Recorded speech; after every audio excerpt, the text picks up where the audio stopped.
Assalamualaikum warahmatullahi wabarakatuh. Innal hamdalillah nahmaduhu wa nasta'inuhu wa nastaghfiruh wa na'udzu billahi min syururi anfusina min sayyiati a'malina may yahdihillahu fala mudilla lahu wa may yudlil fala hadiyalah.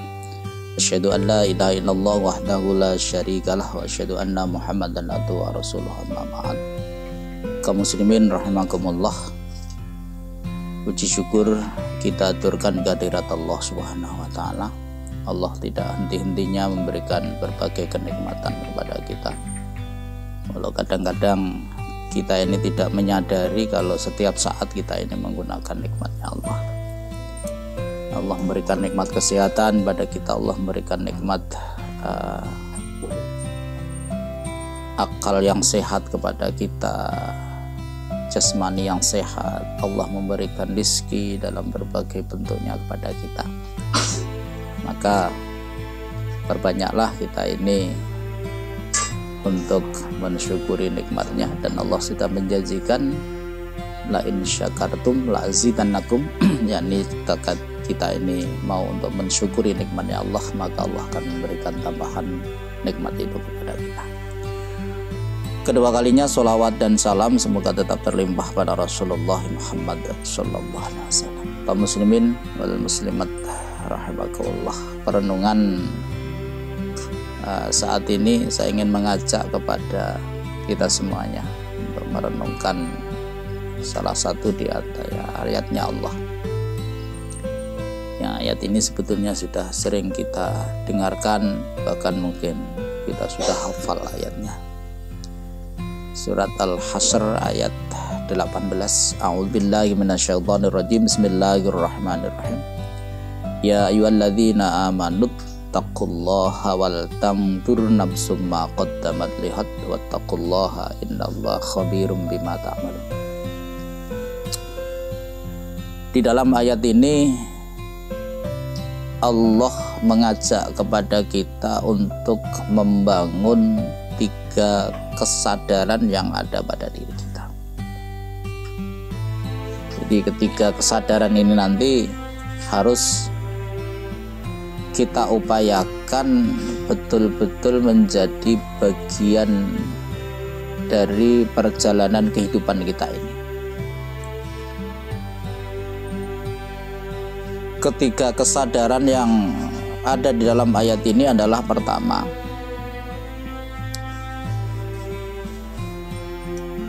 ya ayyuhalladzina amanu taqullah, wahai orang-orang yang beriman, ittaqullah, bertakwalah kamu itu kepada Allah. Penggalan ayat ini mengisyaratkan kepada kita bahwa orang yang beriman itu belum tentu masuk kelompok orang yang bertakwa. Karena orang yang beriman itu belum tentu masuk kelompok yang bertakwa, maka ada perintah dari Allah supaya orang yang beriman itu bertakwa. Jadi ya ayyuhalladzina amanu ittaqullah, bertakwalah kamu itu kepada Allah.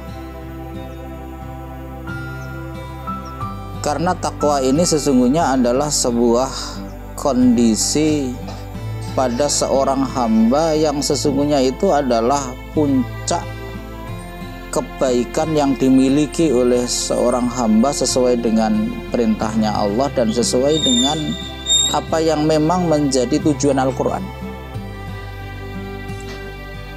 Kalau kita misalnya membaca di awal surat Al-Baqarah itu terlihat dengan jelas bahwa yang menjadi tujuan diturunkannya Al-Quran itu adalah membawa setiap manusia ini pada sebuah kondisi yang Allah sebutkan kondisi takwa. Jadi di awal surat Al-Baqarah itu Allah sudah menyampaikan dengan tegas, a'udzubillahi minasyaitonirrajim, dzalikal kitabu la raiba fihi hudal lil muttaqin, bahwa di dalam Al-Quran ini tidak ada keraguan sedikit pun, hudal lil muttaqin, dan Al-Quran ini menjadi menjadi petunjuk bagi siapapun yang ingin menjadi orang yang bertakwa. Kemudian ya ayyuhalladzina amanu taqullah, ini juga bisa dipahami bahwa untuk menjadi orang yang bertakwa ini harus memiliki modal keimanan kepada Allah. Artinya tidak mungkin orang ini akan disebut oleh Allah sebagai orang yang bertakwa kecuali kalau dirinya itu mengawali dengan keimanan kepada Allah, iman kepada segala sesuatu yang memang oleh Allah itu diperintahkan pada kita untuk mengimani. Jadi dengan demikian orang-orang yang tidak mengimani apa yang diperintahkan oleh Allah untuk diimani itu sampai kapanpun, meskipun nanti orang ini kita lihat di dalam kehidupan dunianya itu mungkin bermanfaat pada orang lain, mungkin perbuatannya itu baik, tetapi kalau tidak didasari keimanan kepada Allah Subhanahu wa taala, maka tidak mungkin orang ini akan bisa sampai pada kondisi muttaqun itu. Iman itu sesungguhnya adalah ibaratnya itu tunas. Jadi iman itu tunas. Tunas ini nanti akan bisa menjadi takwa itu manakala tunas ini kemudian tumbuh menjadi tumbuhan yang besar, dan tumbuhan itu nanti akan bisa untuk menghasilkan buah, dan buahnya itu bermanfaat bagi orang lain. Makanya ketika Al-Quran menggambarkan orang-orang yang bertakwa itu adalah orang yang memang memiliki keyakinan kepada Allah, dan di dalam kehidupannya ini dia memerankan diri menjadi insan yang memiliki nilai manfaat bagi orang lain. Coba misalnya kita lihat di ayat yang lain di surat Ali Imran. A'udzubillahi minasyaitonirrajim. Wasari'u ila maghfiratin mir rabbikum wal jannah 'arduhas samawati wal ardh u'iddat lil muttaqin. Bersegeralah kamu itu untuk mendapatkan maghfirah dari Allah dan surganya Allah. Yang luasnya surga itu seluas langit dan bumi. U'iddat lil muttaqin. Surga itu disiapkan oleh Allah bagi mereka-mereka yang mencapai derajat takwa. Jadi orang-orang yang mencapai derajat takwa itu nanti langsung oleh Allah akan dimasukkan ke dalam surganya. Tentu semuanya melalui proses hisab. Tetapi langsung masuk ke surga ini artinya orang itu tidak melalui proses harus masuk dulu ke dalam neraka. Nah, orang yang bertakwa itu digambarkan di dalam surat Ali Imran itu alladzina yunfiquna fis sarra'i wad dharra wal kadhiminal ghaidha wal 'afina 'anil nas wallahu yuhibbul muhsinin. Orang-orang yang bertakwa itu adalah alladzina yunfiquna fis sarra' wad dharra, yakni orang-orang yang mau untuk menginfakkan hartanya untuk kepentingan orang lain fis sarra'i wad dharra, baik dalam waktu lapang maupun dalam waktu sempit. Artinya keberadaannya itu memiliki nilai kemanfaatan bagi orang lain. Wal kadhiminal ghaidha wal 'afina 'anil nas, dia juga mampu untuk menahan jiwanya itu untuk tidak membalas kejelekan orang lain. Wal 'afina 'anil nas, bahkan dia mampu untuk memberikan maaf kepada orang lain. Wallahu yuhibbul muhsinin, Allah mencintai orang-orang yang berbuat ihsan. Isinya takwa ini adalah ihsan. Jadi ihsan ini adalah isinya takwa, di mana ihsan ini adalah sebuah kondisi di mana diri kita ini mampu untuk memberikan sesuatu kemanfaatan bagi orang lain. Jadi ayat itu pertama isinya adalah perintah kepada orang yang beriman supaya orang yang beriman itu meningkatkan kualitas dirinya untuk menjadi orang-orang yang bertakwa. Kemudian yang kedua, wal tanzur nafsum ma qaddamat lihat, hendaklah setiap manusia itu mau untuk memikirkan, meneliti ma qaddamat, segala sesuatu yang sudah dilakukan lihodin untuk menjadi bekal dalam kehidupan akhirat nanti itu. Ini dia betul-betul kita renungkan. Segala sesuatu yang sudah kita lakukan dalam kehidupan dunia ini sesungguhnya adalah modal yang akan kita bawa dalam kehidupan akhirat. Sudahkah apa yang kita lakukan dalam kehidupan dunia ini mampu betul-betul menjadi bekal yang akan kita manfaatkan, yang akan kita butuhkan nanti tatkala kita ini berada di alam akhirat. Ini harus kita renungkan, karena tidak jarang manusia itu ketika melakukan aktivitas dalam kehidupan dunia ini sering tidak berpikir sampai pada titik apakah yang saya lakukan ini akan menjadi bekal saya sampai akhirat atau hanya menjadi bekal saya dalam kehidupan dunia ini. Banyak yang hanya berpikir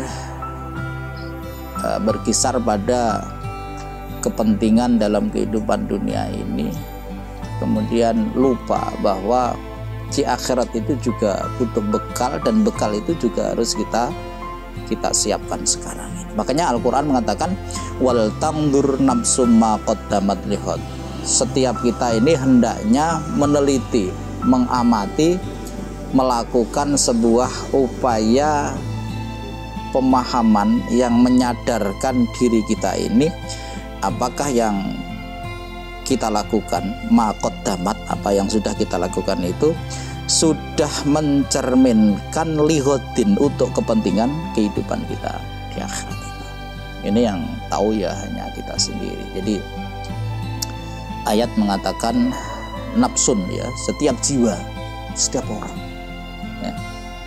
Jadi setiap nafsun itu hendaknya meneliti gitu, meneliti. Memang kadang-kadang yang bisa meneliti kita itu sekilas gitu kadang-kadang orang lain, tetapi justru Al-Quran mengatakan ya diri kamu sendiri itulah berupayalah untuk meneliti apa yang sudah kamu lakukan. Sudahkah itu merupakan cerminan persiapan di akhirat atau belum? Kemudian yang ketiga, wattaqullah innallaha khabirum bima ta'malun. Poin yang ketiga ini adalah sebuah kesadaran bahwa Allah Subhanahu wa taala itu khabirum bima ta'malun. Allah itu maha mengetahui terhadap segala sesuatu yang kita lakukan dalam kehidupan dunia. Ini harus menjadi bagian yang inheren pada diri kita. Sebuah kesadaran yang mutlak harus kita miliki bahwa Allah itu maha mengetahui terhadap segala sesuatu yang kita lakukan. Sekecil apapun, baik itu sesuatu yang baik maupun sesuatu yang tidak baik, itu semuanya itu dalam pengetahuan Allah. Tidak ada satupun yang lepas dari pengetahuan Allah. Kaum muslimin wal muslimat rahimakumullah, sekali lagi 3 kesadaran ini harus kita bangun pada diri kita, bahwa kita ini orang yang beriman harus berupaya untuk meningkatkan kualitas diri kita ini. Jangan hanya berhenti pada beriman, tapi jadilah orang yang bertakwa. Di samping kita ini bermanfaat bagi diri kita, maka jadikanlah diri kita ini menjadi orang yang bermanfaat bagi orang lain. Tapi dasarannya itu harus tetap keimanan kita kepada Allah. Kemudian yang kedua, kita diperintahkan untuk setiap jiwa, setiap orang itu meneliti apa yang sudah dilakukan dalam kehidupan dunia ini. Sudahkah ini mencerminkan kesiapan kita untuk mengumpulkan bekal untuk kehidupan akhirat atau belum? Ataukah segala sesuatu yang kita lakukan ini hanya mencerminkan persiapan kita ini dalam konteks kehidupan dunia saja? Kita akan merugi ketika segala sesuatu itu orientasinya itu hanya berorientasi pada kehidupan dunia, lupa dengan kehidupan akhirat. Padahal kita semuanya sudah menyadari bahwa dunia ini pasti akan kita tinggalkan, dan kita akan berpindah pada kehidupan di akhirat yang abadi, dan itu membutuhkan bekal yang jauh lebih banyak dari kehidupan dunia ini. Kemudian yang ketiga, kesadaran yang harus kita miliki itu adalah bahwa Allah itu maha mengetahui terhadap segala sesuatu yang kita lakukan ini. kaum muslimin wal muslimat rahimakumullah. Mudah-mudahan apa yang disampaikan oleh Allah di dalam surat Al-Hasr ayat 18 ini akan menginspirasi kita, sehingga kita akan menjadi orang yang iman dan bermanfaat, menjadi orang yang mampu untuk meneliti segala sesuatu yang sudah kita lakukan, dan menjadi orang yang betul-betul menyadari bahwa diri kita ini semuanya dalam pantauan Allah Subhanahu wa Ta'ala. Ada kekurangan, mohon maaf. Nasrul minallah wa fathun qarib. Wa basyiril mu'minin. Assalamualaikum warahmatullahi wabarakatuh.